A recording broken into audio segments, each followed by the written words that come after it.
And I think until we understand the root cause of the issue and also define what is the issue we're trying to address, we're not going to really be able to do a good job of crafting a solution. Hello, everyone, and welcome to Caveat, the CyberWire's privacy, surveillance, law, and policy podcast. I'm Dave Bittner, and joining me is my co-host, Ben Yellen from the University of Maryland Center for Health and Homeland Security. Hello, Ben. Hello, Dave. Today, Ben looks at the Justice Department's attempts to combat ransomware. I've got the story of pending legislation targeting social media algorithms. And later in the show, my conversation with Jenny Lee from Arendt Fox LLP to discuss the recent Facebook whistleblower testimony. While this show covers legal topics and Ben is a lawyer, the views expressed do not constitute legal advice. For official legal advice on any of the topics we cover, please contact your attorney.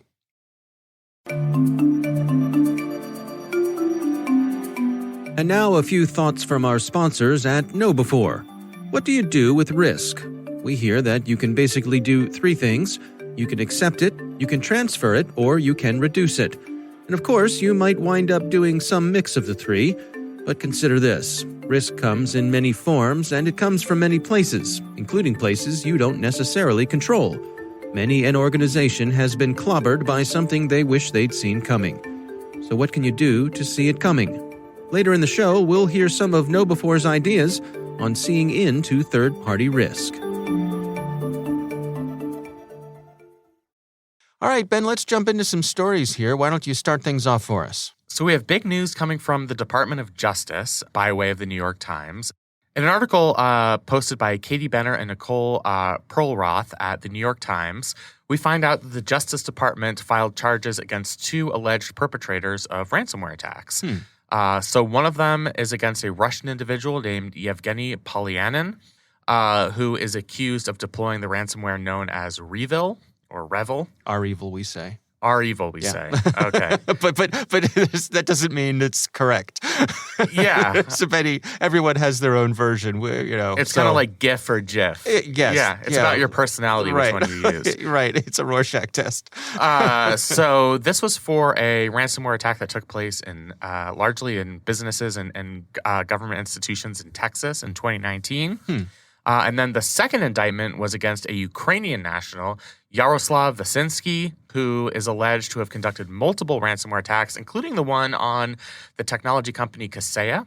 That one I know particularly well because Kaseya runs the software for a contractor that works closely with the small city in Maryland called Leonardtown. And because of that ransomware attack, the small city of Leonardtown suffered significant kinetic effects, cost a lot of money to rebuild their system. Oh, wow. And that was just one, tiny example of the impacts of that ransomware attack. So these are two, pretty high-profile indictments and a sign that the Justice Department is taking ransomware seriously. They're doing everything they can to try and discourage perpetrators around the globe from participating in these types of ransomware attacks. Okay. Here's the drawback, though. The question is, how do we actually get to these people and punish them? Right.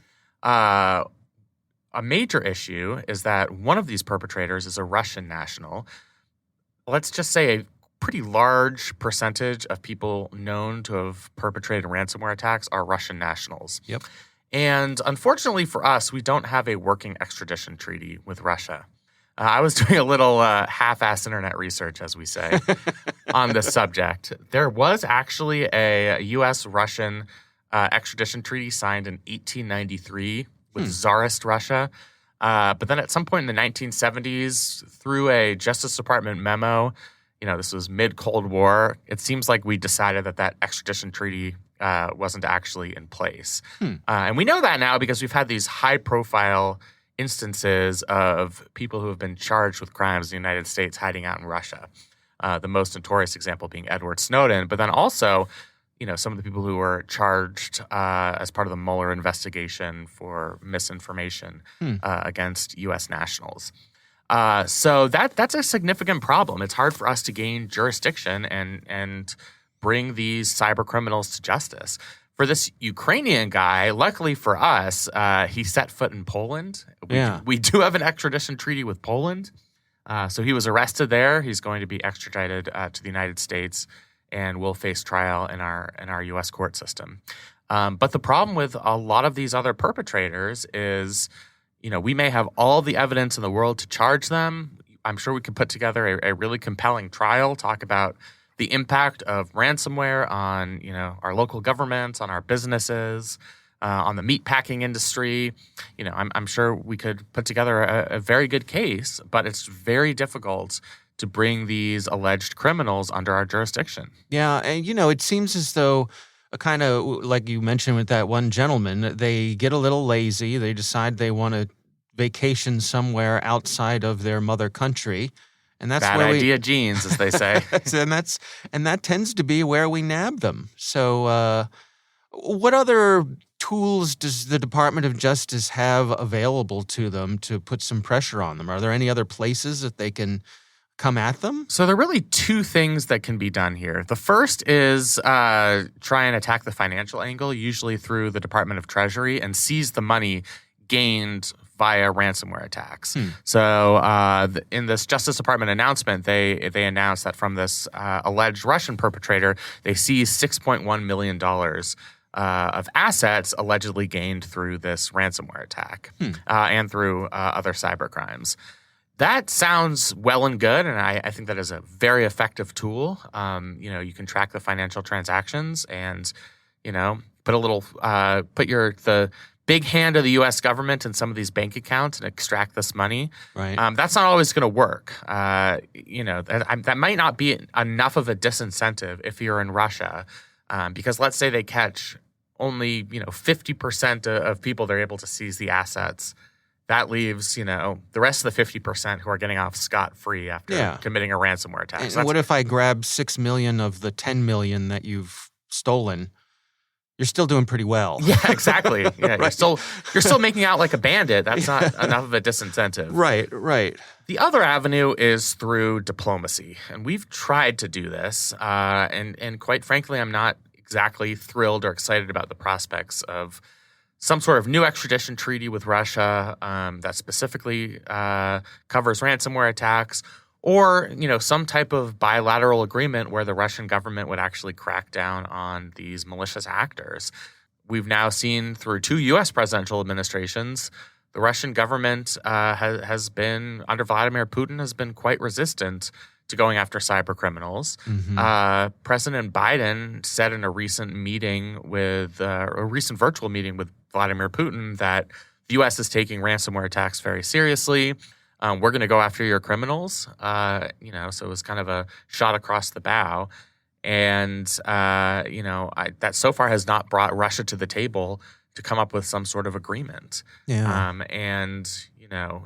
Until they start taking these attacks seriously, or until it becomes enough of a diplomatic concern, maybe because of sanctions that are imposed or other potential punishments, I don't see why they would, change their trajectory and not really doing anything about ransomware attacks. Yeah. I mean, there was hope after the Colonial Pipeline incident, and where we sent some strong diplomatic signals that it was time to knock it off. And we saw some of these ransomware gangs say, we're closing shop, we're shutting down. And I think there was hope that maybe that was in response to that maybe they got the message from the powers that be in Russia to knock it off or at least lay low for a while. Seems now like they were just laying low for a while. We've seen some of these groups they'll go quieter and then they'll spin up again, or they'll come back under a different name. I think to your point, don't get too optimistic that these folks are going away. I mean, what other things can diplomatically, do we threaten sanctions? What other things do we have to hold against Russia proper? I mean, the more powerful the country, the less powerful our diplomatic tools are going to be. Sanctions is the most powerful one. You're not going to see. You can see, some offensive cyber operations against Russia potentially, although that, can have some second-order effects that aren't going to be great for the United States, and that would also be an escalation. Right. Otherwise, it's isolating them diplomatically and imposing sanctions. We have imposed sanctions on Russia for a variety of things. So far, at least as it relates to this particular issue, it doesn't seem to be enough of a disincentive. So I think because there's this lack of hope about diplomacy with the Russian government, we have to look at all of these other potential avenues, including seizing assets and broadening enforcement actions. So you have people on the ground in a bunch of different countries where we do have extradition treaties, working with law enforcement in those countries and trying to catch cyber criminals who happen to cross into their jurisdiction. Mm-hmm. And they note in this article that we've actually had a good deal of success in doing that. We've made arrests in a number of countries recently. I mentioned Poland, but also in South Korea and a couple of other countries where we do have strong diplomatic relationships. Yeah. One of the intelligence analysts at a cybersecurity firm who was quoted in this said, we need, quote, a sustained cooperative law enforcement operation to make it more expensive to conduct ransomware attacks. That's what it's about. It's about scaring potential cyber criminals. As of right now, there are preliminary indications that at least as it relates to these particular cyber criminals, they've gone quiet. People who monitor these forums, who are scouring the dark web looking for activity from Revil and DarkSide and other bad actors, have noticed that they've gone dark. So, they'll probably, as you say, pop back up in different forms. But at least in the short term, that at least has some positive effect. Yeah. It's I would love to be more optimistic about this, but it's hard to be given just what we see. It doesn't seem to be much stemming the tide. I guess it's I don't know, bailing water on the Titanic or something like that. I don't know. We need a good Titanic metaphor for this. I mean, the real tragedy of it all is that, these are relatively sophisticated actors, and the people they end up hurting are small businesses, mom and pop shops, people who rely on their local governments for services. Yeah. There was a ransomware attack that hit a police department in Fulton, New York. That's a small town. I've been there. My in-laws are from that area. They're not going to be particularly well equipped to deal with these types of attacks. Right. So it does have a real world impact, and it's good that the Justice Department is taking this seriously. I hope that there's some mechanism where, in the long term, we can hold these cyber criminals accountable. Yeah, I mean, it's a good point too that it's the high dollar value ones that make headlines, but the ones that are I don't want to say nuisance attacks, but those ones targeting small businesses for smaller dollar amounts, those have continued. Those have not fallen off because it's easy pickings. It's low hanging fruit for many of these operators, and so we don't hear about those, but they're still happening and extremely costly for those small and medium-sized businesses as well. Yeah, I mean, it's like the difference in trying to rob, a bank in Midtown Manhattan versus trying to rob a, ex-urban convenience store. Right. The winnings, the potential winnings are going to be different, but it is easier to attack those smaller entities that don't have the same kind of robust defenses. Yeah, absolutely. All right, well, we'll have a link to that story in the show notes, as always. My story this week, I'm linking to a story from Mashable. This is written by Jack Morse, but been a lot of coverage of this all over the place. This one's titled, Lawmakers Come for Facebook Algorithm with Filter Bubble Bill. So we have a bipartisan group of lawmakers. They have put forward a bill that they're calling the Filter Bubble Transparency Act. Tragic lack of an acronym there. That's a missed opportunity. That's right. It's the football. Yeah, that does not come off the tongue well. Not on their game here, these lawmakers. Yeah. And basically what this comes down to is you've got a group of lawmakers, like we said, a bipartisan group, who are putting forward legislation that would require the big social media companies to give users the option of having their interactions with these social media companies to happen in a non-algorithmic way. In other words, have the option to switch off the algorithmic ranking system that they use to put things in front of you. So, for example, Twitter already has what they refer to, I believe they call it a reverse chronological timeline. Mm-hmm. So basically you can see stuff as it happens rather than what Twitter thinks will be interesting to you? It's crucial for live sporting events, by the way. Oh, is that right? Yeah, I don't want to hear about what happened an hour ago. I want an analysis of the last play. Right. Okay. I'll take your word for it. But, obviously this is targeting Facebook, or should I say Meta. Yeah. It's targeting them because I think they're the poster child for this sort of algorithmic presentation of channeling information to people. So what they're trying to do here is just give users the option to throw a switch and not have that information fed to them in that way. Of course, for the providers, that's not a good thing because that's how they make their money, Right. is by putting things in front of you and being able to place ads in front of you based on things that you find interesting. What do you make of this, Ben? First of all, the fact that this is coming from a truly bipartisan group of legislators, that's interesting. Yeah, it is noteworthy, interesting. right? Absolutely noteworthy. And it's, knowing these members of Congress, this is not a group of individuals that agree on much. We're talking about a couple of very conservative members and a couple of very liberal progressive members who put this bill together. This proposal is limited in a number of ways. The main way is that it only applies to the big guys. So any company that has 500 or fewer employees or possesses data on fewer than 1 million people will not be covered under this bill. But, I think that makes sense because the targets are the Facebook/Metas of the world and Twitter. I'm wondering how much opposition Facebook/Meta will put up in opposition to this. I mean, they've signaled a willingness to consider regulation when it comes to things like Section 230. Obviously, this would be a big hit to their business model. That's true. Yeah. What I'm wondering is you're giving people an opt-out. How many people are going to miss the algorithmic content when it's gone?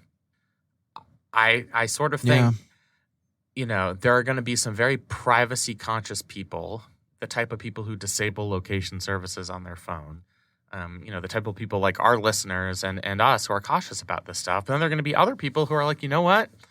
I kind of miss seeing that targeted advertisement. This is a lot less fun. This is right. This is like going out to dinner and not being able to have dessert.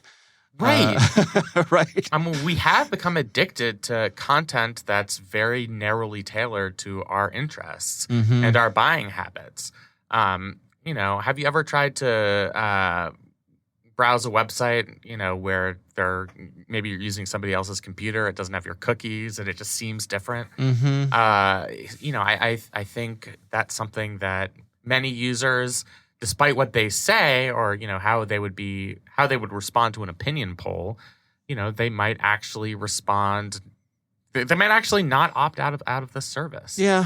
I think that's right. I think, when you look at Twitter, who has something like this already built in, I've seen many people say that when they switch over to the reverse chronological version, magically and mystically, it switches itself back over time. Right. You always have to recheck that box. Right, yeah. Right. And I would say based on Facebook's past history of whether or not they tend to operate in good faith when it comes to these sorts of things, I would expect the same from them, unless there was an actual rule here that would prohibit them from doing so. Right. But I think you're right. I think the thing that people like about Facebook, the itch that it scratches for people, part of that is the algorithmic stuff. So to turn it completely off, to have just an on-off switch, to not be able to dial it down or have any sort of granularity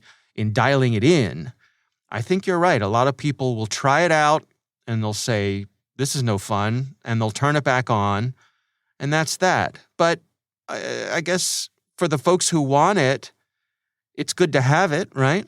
Right. And that leaves us to the question of how likely is it that this bill will actually become law? Yeah. As you know, and I've said this many times, the likeliness of any proposed piece of legislation becoming law in our polarized and largely dysfunctional Congress is pretty low, even though this does have bipartisan support. This is something that is pretty ambitious, and with the lobbying power of Facebook/Meta, this seems to me like the type of thing that's going to get bottled up in committee. get those Silicon Valley legislators in there saying, let's hold our horses a little bit. So, if I were a betting man, I would most likely say this does not stand a realistic chance of passing. Yeah. Now, that's just for the short term. In the long run, as Congress tries to take action to rein in these algorithms, this is the low-hanging fruit because it would be voluntary. People would still have to opt out of it. So Facebook and Instagram and Twitter could still have algorithmic content, with most people, as we've said, maybe not opting out. Right. They can still make their money. One other reason that the tech companies might not be as resistant to something like this is if the federal government regulates the algorithmic content like this, that would preempt state action. So prevent companies like Facebook from having to deal with 50 separate state regimes trying to regulate algorithmic content. If you're going to do it, it's, from their perspective, it's just better to have one standard that comes from the federal government. Yeah. Yeah. Another thing I've seen in some of the commentary on this is some folks, dare I say, pedantically poo-pooing the definition of algorithm. Yes. That these, these out-of-touch legislators don't know what algorithm means, and this is meaningless, and they're using the term improperly, and everything online is an algorithm, and I just I sigh ruefully and say, let's not miss the forest for the trees. Right, exactly. But some people can't help themselves. Yeah, I mean, we know what the target of this legislation is, right, and we don't have to narrow down in a proper dictionary definition of algorithm to understand what these lawmakers are trying to do. Yeah. Still, it gets my goat up. I can see that. Yeah. Yeah. All right. Well, that would be a good opportunity for us to move on before my dander gets too. Let's cut it out. Yeah.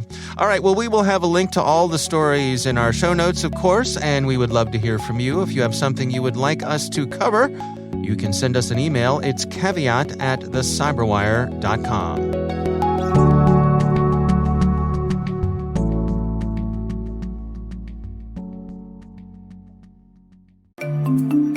So let's return to our sponsor KnowBefore's question. How can you see risk coming, especially when that risk comes from third parties? After all, it's not your risk until it is. Here's step 1. Know what those third parties are up to. KnowBefore has a full GRC platform that helps you do just that. It's called KCM, and its vendor risk management module gives you the insight into your suppliers that you need to be able to assess and manage the risks they might carry with them into your organization. With KnowBefore's KCM, you can vet, manage, and monitor your third-party vendors' security risk requirements. You'll not only be able to pre-qualify the risk, you'll be able to keep track of that risk as your business relationship evolves. KnowBefore's standard templates are easy to use, and they give you a consistent, equitable way of understanding risk across your entire supply chain. And as always, you'll get this in an effective automated platform that you'll see in a single pane of glass. You'll manage risk twice as fast at half the cost. Go to kb4.com/KCM and check out their innovative GRC platform. That's kb4.com/KCM. Request a demo and see how you can get audits done at half the cost in half the time. And we thank KnowBefore for sponsoring our show.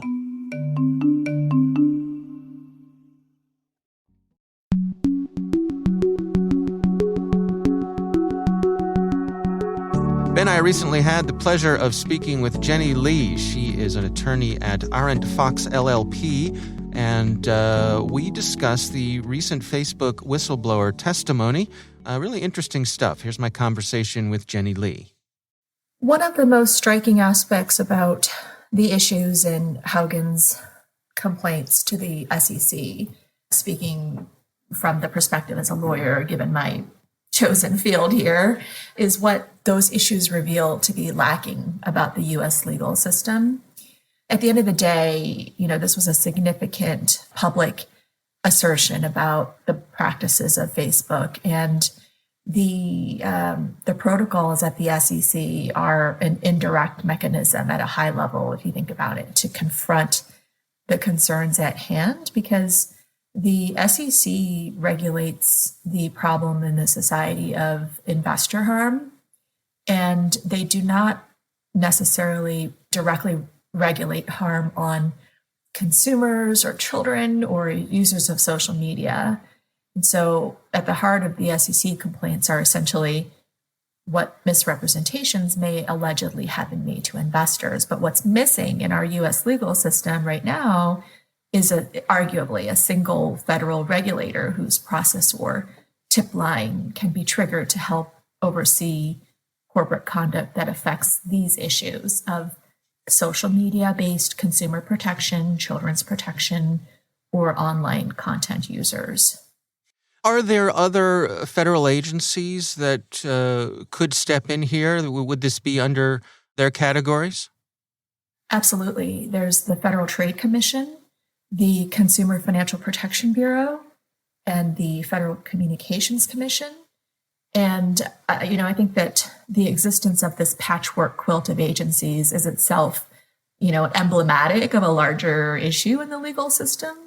There's this conflict between the pace at which tech is evolving versus how quickly we can update our laws. So right now at the federal level, these regulations apply to businesses in terms of the activity in question.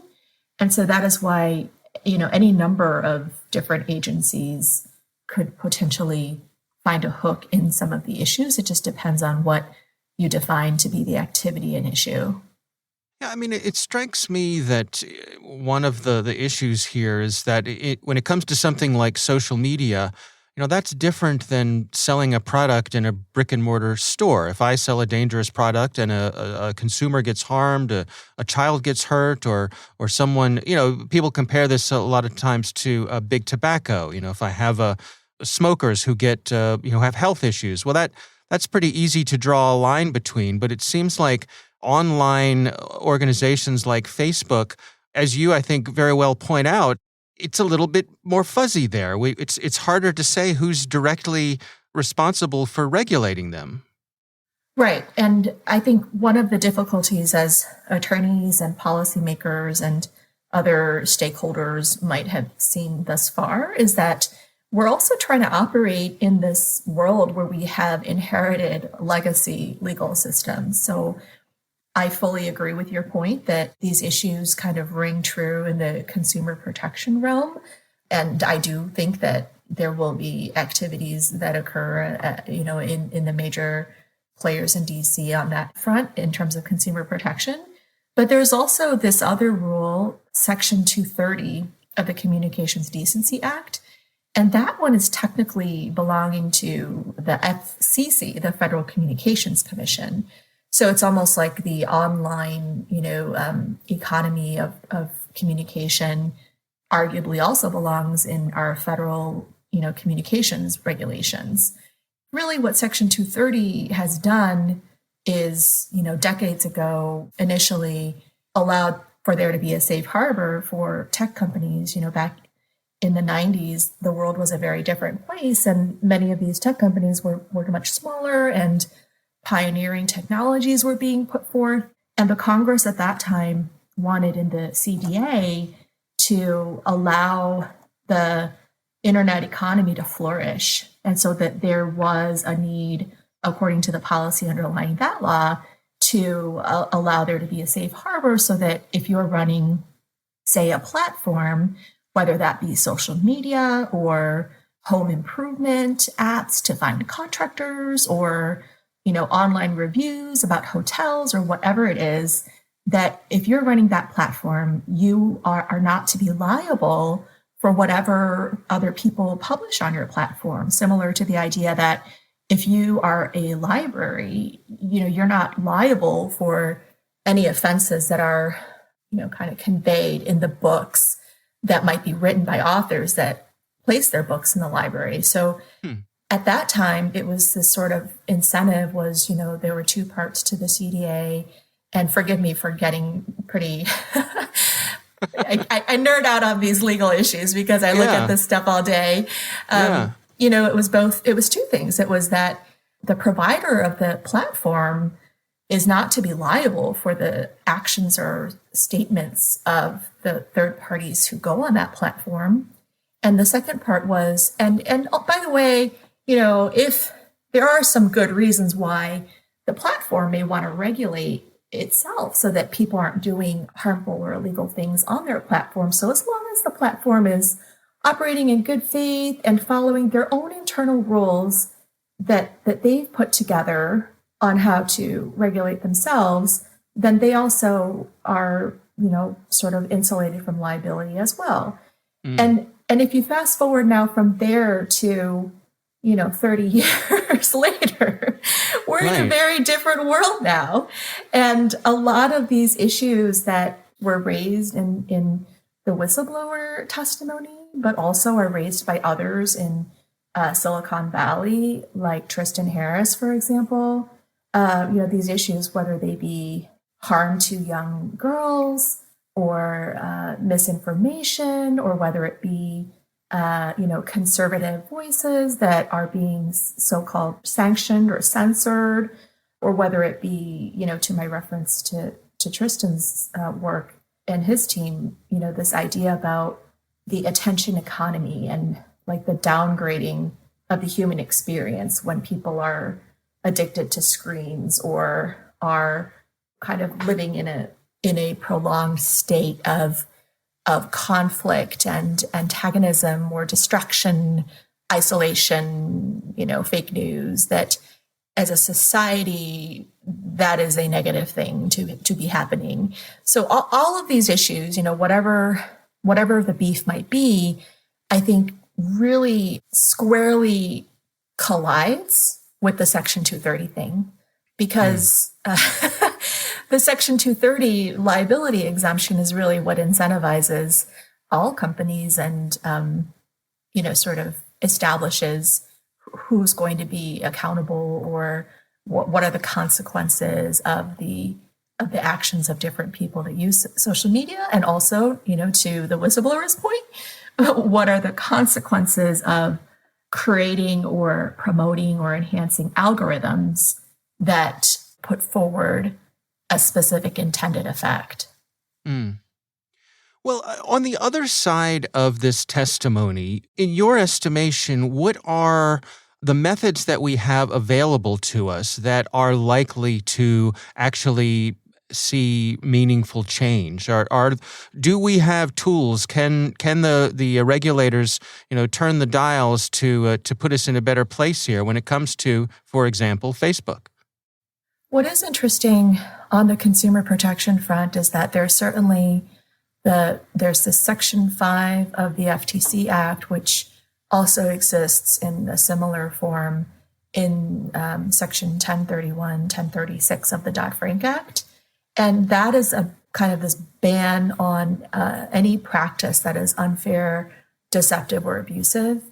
And, you could take a page out of the playbook of the FTC and the CFPB, where the regulators have for a very long time identified specific conduct that seems unfair or abusive. And as long as they can assemble evidence, if you will, that they've met the legal elements of those claims, then they can declare a practice to be, a violation of that. It's called UDAP, Unfair, Deceptive, Abusive Acts and Practices.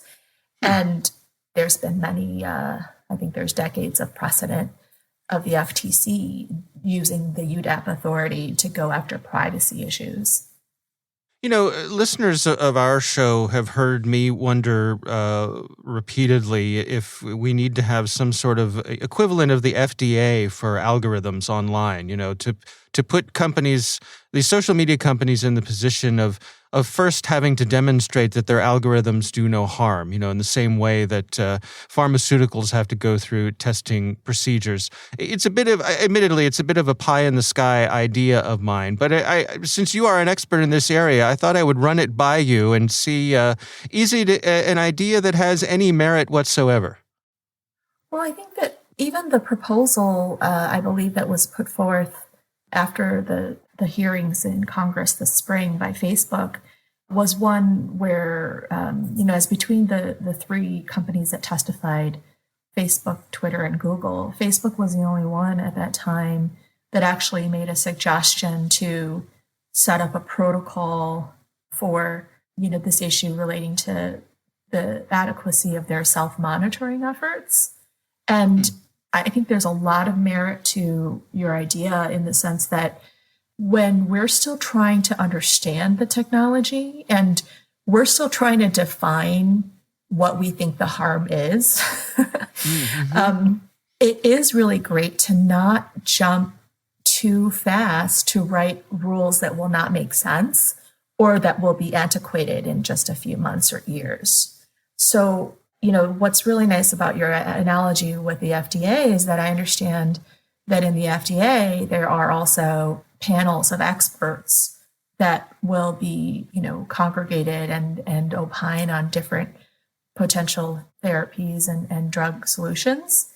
And in general, I think I hesitate whenever we're creating a new bureaucracy because I do think that it's much more elegant to be as efficient as possible. And that having myself been a former CFPB official and now working with the regulators and the government on a daily basis, there certainly are challenges that just government processes make things sometimes more slower in pace than what the private sector can accomplish. But with that with that caveat in mind, right?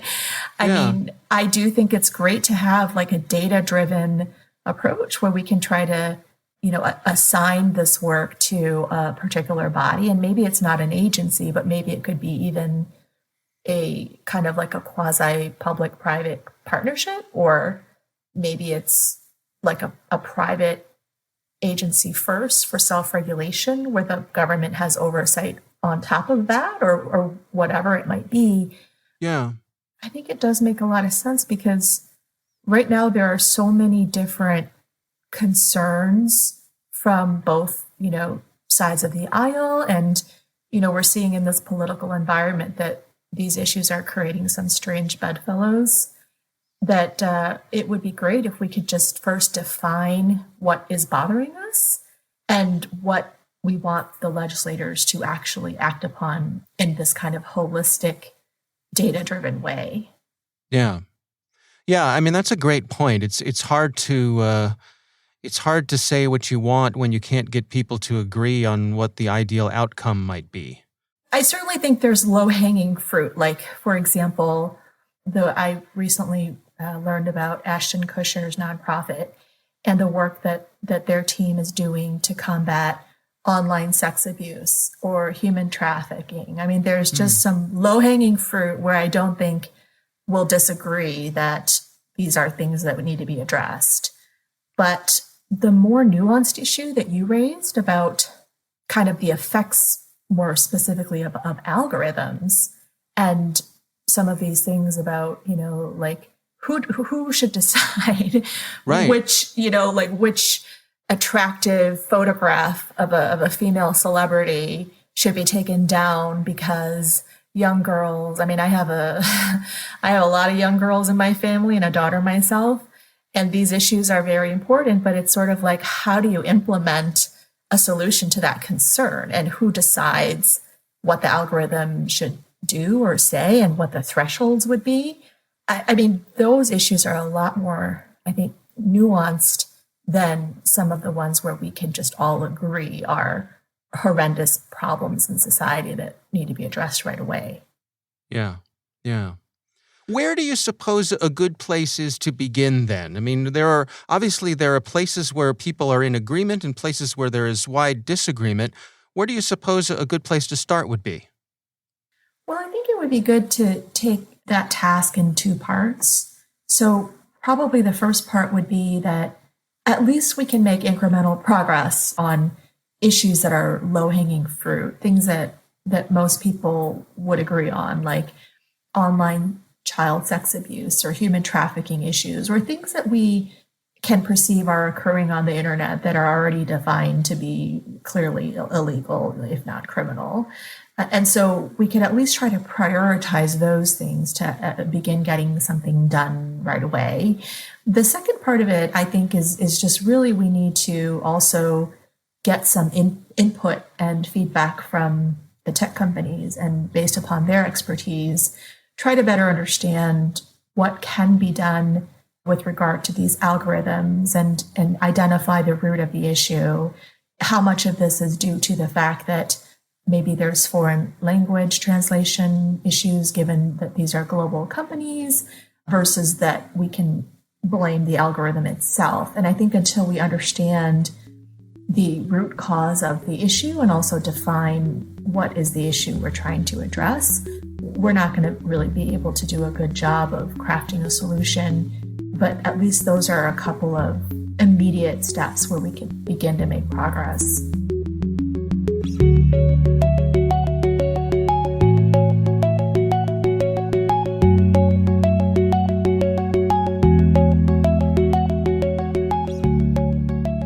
All right, Ben, what do you think? Really interesting conversation. She's super knowledgeable. Yeah. I was really interested, particularly when she talked about how we don't have a regulatory regime that makes enforcement against companies like Facebook easy. They're subject to regulation from a bunch of different federal agencies. And sometimes that kind of ends up shielding them because there are these jurisdictional disputes between the FTC and the SEC. Right. They all say, not it. Yeah, exactly. So it ends up not being, a very effective or valuable system for the consumers. And that's kind of a weakness of our system. So I thought that aspect was really interesting. And it was a great interview. Yeah. Our thanks to Jenny Lee for joining us. We do appreciate her taking the time. And we want to thank our sponsors, KnowBe4. They are the social engineering experts and the pioneers of new school security awareness training. Be sure to take advantage of their free phishing test, which you can find at knowbe4.com/fishtest. Think of KnowBe4 for your security training.